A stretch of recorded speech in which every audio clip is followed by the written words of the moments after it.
14 अगस्त 2016 रात के करीब 11 बजे मालदा, पश्चिम बंगाल। एक ट्रक धीरे धीरे NH 12 पर रुकता है। ड्राइवर घबराया हुआ है। उसकी आंखें बार बार रियर व्यू मिरर में जाती हैं। बाहर अंधेरा है, सड़क सुनसान है। ट्रक के पिछले हिस्से में सब्जियों की बोरियां हैं, लेकिन उनके नीचे कुछ और है, कुछ ऐसा जो भारत की अर्थव्यवस्था को अंदर से खोखला करने की ताकत रखता था। 5 करोड़ रुपए के नकली नोट, एक ट्रक, एक रात और एक साजिश जो सालों से बुनी जा रही थी।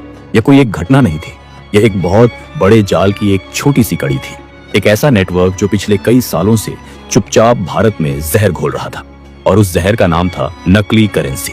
लेकिन इस जहर को समझने के लिए, इस साजिश की जड़ों तक पहुंचने के लिए हमें पीछे जाना होगा, बहुत पीछे। भारतीय खुफिया एजेंसियों के पास 2013 से एक रिपोर्ट थी। वो रिपोर्ट कह रही थी कि पाकिस्तान की खुफिया एजेंसी ISI ने एक नई परियोजना शुरू की है। यह कोई नई बात नहीं थी। ISI और भारत के बीच का टकराव दशकों पुराना है, लेकिन इस बार का तरीका अलग था। इस बार कोई बम नहीं था, कोई हथियार नहीं था। इस बार हथियार था एक नोट। मकसद साफ था, भारत में इतनी बड़ी मात्रा में नकली नोट भेजो कि महंगाई बढ़े, बाजार में भरोसा टूटे और सामान्य नागरिक परेशान हो। जब किसी देश की मुद्रा पर भरोसा उठ जाता है तो वो देश अंदर से कमजोर होने लगता है। किसी बम की जरूरत नहीं, किसी फौज की जरूरत नहीं, सिर्फ कागज, और सही कागज। यह आर्थिक आतंकवाद था, और यह उतना ही खतरनाक था जितना कोई भी दूसरा आतंकवाद। लेकिन यह काम सिर्फ छापना नहीं था, इसके लिए चाहिए था एक पूरा तंत्र। छापने की जगह खास कागज, सही स्याही, और सबसे जरूरी, भारत के अंदर एक नेटवर्क जो इन नोटों को बाजार में उतारे। और वो नेटवर्क था पूरी तरह से सक्रिय, पूरी तरह से संगठित। नकली नोट छापने का काम पाकिस्तान में होता था, मुख्यतः पेशावर और कराची के कुछ खास प्रिंटिंग सेंटर्स में। लेकिन यह कोई साधारण प्रिंटिंग प्रेस नहीं थी। यहाँ काम करने वाले लोग ट्रेंड थे। उन्हें पता था कि भारतीय नोट में क्या क्या सिक्योरिटी फीचर होते हैं और उन्हें कैसे नकल करना है। इन नोटों की क्वालिटी इतनी उन्नत थी कि आम आदमी तो क्या, कई बार बैंक कर्मचारी भी पहचान नहीं पाते थे। इन्हें FICN कहा जाता था, फेक इंडियन करेंसी नोट्स। इनमें इस्तेमाल होने वाला कागज खास था, वही कॉटन और लिनेन का मिश्रण जो असली नोट में होता है। सिक्योरिटी थ्रेड की नकल इतनी सटीक थी कि देखकर दंग रह जाओ। वाटरमार्क हूबहू था। नोट को रोशनी में देखो, नकली और असली में फर्क करना लगभग नामुमकिन था। खुफिया रिपोर्टों के अनुसार इस काम में पाकिस्तान की स्टेट मशीनरी का भी हाथ था। कागज और स्याही की सप्लाई के लिए विदेशी स्रोतों का इस्तेमाल होता था। यह एक राज्य प्रायोजित ऑपरेशन था जो आतंकवाद के एक नए अदृश्य रूप की तरह काम कर रहा था। लेकिन छापना आसान हिस्सा था, असली चुनौती थी भारत में घुसाना। इसके लिए 3 मुख्य रास्ते इस्तेमाल होते थे। पहला, बांग्लादेश बॉर्डर। यह सबसे सक्रिय रूट था। पाकिस्तान से नोट पहले बांग्लादेश जाते, वहां के हवाला नेटवर्क से होते हुए भारत बांग्लादेश सीमा पार करते। मालदा और मुर्शिदाबाद इस रूट के मुख्य केंद्र थे। इन जिलों की भौगोलिक स्थिति ऐसी थी कि रात के अंधेरे में सीमा पार करना मुश्किल नहीं था। घने जंगल, नदियां और कम रोशनी, यह सब तस्करों के काम आता था। बांग्लादेश में कुछ दलाल थे जो इस पूरी खेप की ब्रोकरेज करते थे। उनका काम था पाकिस्तान से नोट लो, ढाका के रास्ते उन्हें छुपाओ और फिर सीमा के उस पार भेज दो। दूसरा रास्ता था नेपाल बॉर्डर। भारत और नेपाल के बीच खुली सीमा है, कोई वीजा नहीं, कम निगरानी और दशकों पुराना एक स्थापित तस्करी नेटवर्क। यह रूट उत्तर प्रदेश और बिहार के रास्ते नोट पहुंचाता था। काठमांडू में कुछ हवाला ऑपरेटर थे जो इस काम में माहिर थे। वो नोटों को छोटे छोटे बंडलों में बांटते और अलग अलग लोगों के जरिए बॉर्डर पार कराते। तीसरा रास्ता था समुद्र के रास्ते। गुजरात और महाराष्ट्र के तटीय इलाकों से छोटी नावों के जरिए खेप आती थी। यह रूट कम इस्तेमाल होता था, लेकिन था, और खास मौकों पर जब बाकी रास्ते बंद होते थे, यही रास्ता काम आता था। हर रूट पर एक अलग गिरोह, हर गिरोह के पीछे एक बड़ा ऑपरेटर, और इन सब के ऊपर एक नाम जो खुफिया एजेंसियां सालों से ढूंढ रही थी। उसे सिर्फ मास्टर कहा जाता था, NIA, नेशनल इन्वेस्टिगेशन एजेंसी। 2014 से इस नेटवर्क के पीछे लगी थी। NIA भारत की सबसे ताकतवर जांच एजेंसियों में से एक है, जो आतंकवाद और राष्ट्र विरोधी गतिविधियों की जांच करती है। उनके पास टुकड़े टुकड़े जानकारी थी, एक यहाँ से एक वहां से, लेकिन पूरी तस्वीर नहीं बन रही थी। यह नेटवर्क बेहद चालाकी से बनाया गया था। इसे सेल बेस्ड स्ट्रक्चर कहते हैं। हर बार जब कोई छोटा तस्कर पकड़ा जाता तो वो ऊपर का नाम नहीं जानता था। उसे सिर्फ ये पता था कि नोट कहां से लेने हैं और कहां पहुंचाने हैं। हर कड़ी को सिर्फ अगली कड़ी का पता था, पूरी चेन का नहीं। यही इस नेटवर्क की सबसे बड़ी ताकत थी और यही NIA के लिए सबसे बड़ी चुनौती। फिर 2015 में एक छोटी सी गलती हुई जो पूरे नेटवर्क को खोल देगी। बिहार के दरभंगा में एक छोटे दुकानदार ने एक नोट को लेकर संदेह जताया। नोट देखने में बिल्कुल सही लग रहा था, लेकिन जब उसने उसे मोड़ा तो उसकी टेक्सचर थोड़ी अलग लगी। उसने स्थानीय पुलिस को बताया। पुलिस ने जांच की, नोट नकली निकला, लेकिन इतना परफेक्ट था कि पुलिस भी हैरान रह गई। वो नोट NIA के पास पहुंचा और NIA ने उस नोट के सीरियल नंबर को ट्रैक करना शुरू किया। सीरियल नंबर एक पैटर्न दिखा रहा था। उसी पैटर्न के नोट पहले भी पकड़े गए थे, उत्तर प्रदेश में, पश्चिम बंगाल में, दिल्ली में। NIA के अनुसार ये सारे नोट एक ही बैच से थे, एक ही जगह छपे थे, एक ही सप्लाई चेन।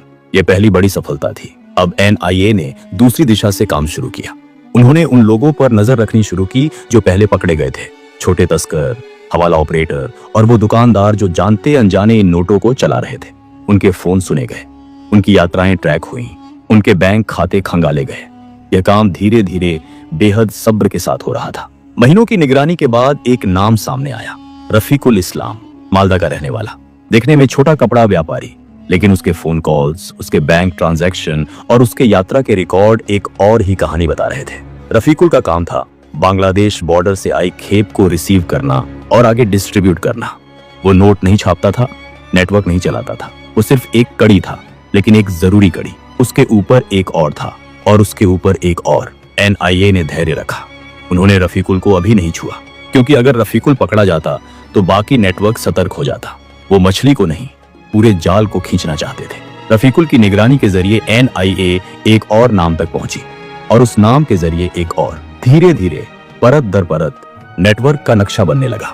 2016 आया और इसी साल भारत सरकार ने एक ऐसा फैसला लिया जिसने इस पूरी साजिश की जड़ें हिला दी। 8 नवंबर 2016, नोटबंदी। रात 8 बजे प्रधानमंत्री ने पूरे देश को संबोधित किया और घोषणा की, 500 और 1000 के नोट आज रात से बंद। कल से वो सिर्फ कागज के टुकड़े हैं।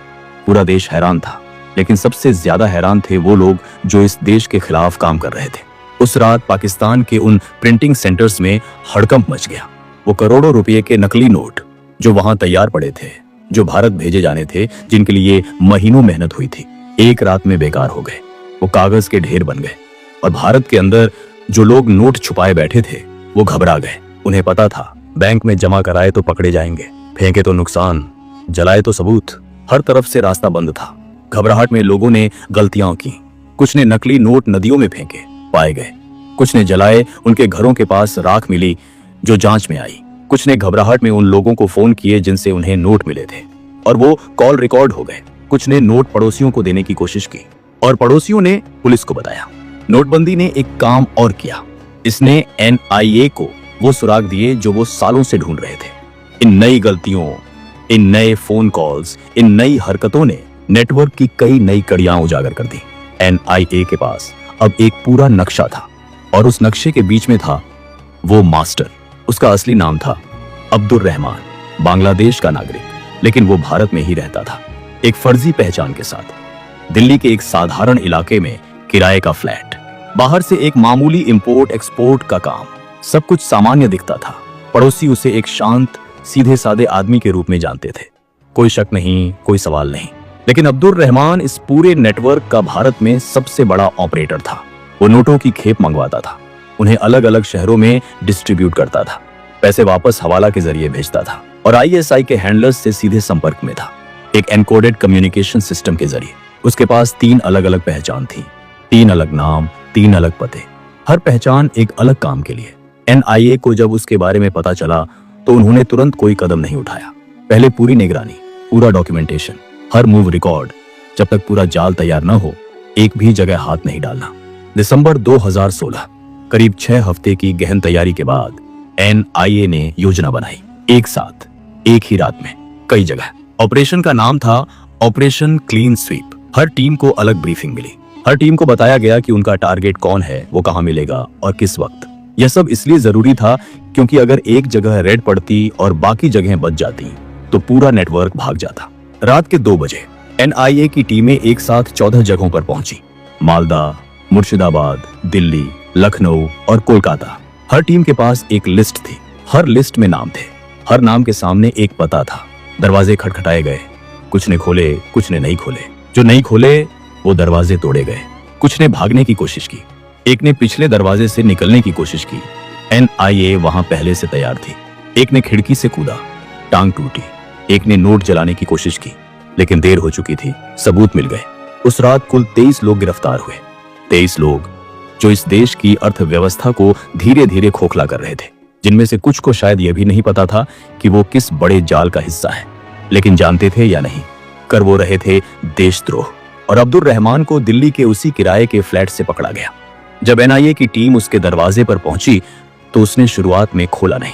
अंदर से आवाजें आ रही थीं, कुछ जलाने की कोशिश हो रही थी। जब दरवाजा तोड़ा गया तो वो एक डायरी के पन्ने फाड़ रहा था, लेकिन बहुत देर हो चुकी थी। उसके घर में मिला 11 लाख रुपए के नकली नोट, एक एनकोडेड डायरी जिसके ज्यादातर पन्ने बचे हुए थे, 3 फर्जी पहचान पत्र, 2 मोबाइल फोन और एक बांग्लादेशी सिम कार्ड जो ISI के एक नंबर से जुड़ा था। उस डायरी में लिखे नंबरों और कोड्स ने पूरी कहानी खोल दी। NIA के फोरेंसिक एक्सपर्ट्स ने उस डायरी को डिकोड किया। उसमें ट्रांजैक्शंस थे, कॉन्टेक्ट्स थे और डिलीवरी स्केड्यूल्स थे। यह एक पूरा बिजनेस लेजर था, लेकिन एक ऐसे बिजनेस का जो भारत के खिलाफ चल रहा था। NIA के अनुसार उस नेटवर्क ने पिछले 5 सालों में भारत में करीब 70 करोड़ रुपए के नकली नोट सर्कुलेट किए थे। 70 करोड़, यह सिर्फ एक संख्या नहीं थी, यह हर उस दुकानदार की मेहनत थी जिसने नकली नोट लिया और असली माल दिया। यह हर उस किसान की कमाई थी जिसे बाजार में धोखा हुआ। यह उस रिक्शे वाले का दिन था जो 10 घंटे चलाकर घर गया और उसकी जेब में जो नोट था वो झूठ था।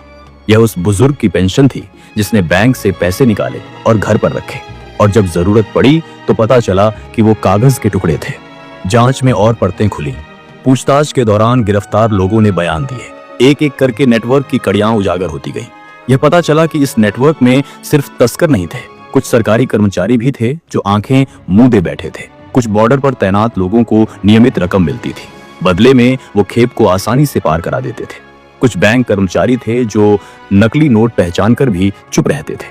यह एक पूरा इकोसिस्टम था जो भ्रष्टाचार और देशद्रोह की नींव पर खड़ा था। NIA की जांच आगे बढ़ती रही। अब्दुल रहमान पर NIA कोर्ट में मुकदमा चला। UAPA unlawful activities prevention act के तहत। यह वही कानून है जो देश के सबसे गंभीर अपराधियों पर लगाया जाता है। 2019 में लंबी सुनवाई के बाद अदालत ने उसे दोषी पाया। सजा आजीवन कारावास। बाकी 22 गिरफ्तार लोगों को भी अलग अलग सजाएं हुई, कुछ को 5 साल, कुछ को 10 साल। और जिन सरकारी कर्मचारियों का नाम आया उनके खिलाफ भी विभागीय कार्रवाई हुई। लेकिन क्या यह साजिश पूरी तरह खत्म हुई? नहीं। FICN नेटवर्क आज भी पूरी तरह निष्क्रिय नहीं है। अब्दुल रहमान जेल में है, लेकिन उसकी जगह दूसरे लोग आ गए हैं। नए रूट बने हैं, नई तकनीक इस्तेमाल हो रही है। 2000 के नए नोटों की नकल भी पकड़ी गई है। डिजिटल ट्रांजैक्शंस बढ़ने से इस नेटवर्क को नुकसान जरूर हुआ है, लेकिन नकद अर्थव्यवस्था जहां है वहां यह खतरा बना रहेगा। बॉर्डर पर हर साल FICN की बरामदगी होती है। PSF, CRPF और स्थानीय पुलिस मिलकर इस नेटवर्क को रोकने की कोशिश करती है। NIA हर नए मामले को ट्रैक करती है, लेकिन यह एक ऑनगोइंग बैटल है। यह एक ऐसी लड़ाई है जो न बंदूक से लड़ी जाती है न तोप से। यह लड़ाई लड़ी जाती है सतर्कता से, खुफिया जानकारी से और उस जांच अधिकारी की जिद से जो रात के 2 बजे किसी के दरवाजे पर दस्तक देता है और पूरा नेटवर्क ढहा देता है। इस ऑपरेशन ने एक बात साबित की कि भारत की खुफिया और जांच एजेंसियां अदृश्य दुश्मन को भी पहचानती हैं, चाहे वो दुश्मन किसी बम के साथ आए या एक नकली नोट के साथ। जो देश को अंदर से तोड़ना चाहते हैं उनका हथियार बम नहीं, एक कागज का टुकड़ा है। और भारत की ताकत यह है कि वो उस कागज के टुकड़े को भी पहचानता है। अगर इस तरह की सच्ची और अनसुनी कहानियां आपको पसंद आती हैं तो इस वीडियो को लाइक करें, चैनल को सब्सक्राइब करें और अपने दोस्तों के साथ शेयर करें। जय हिंद।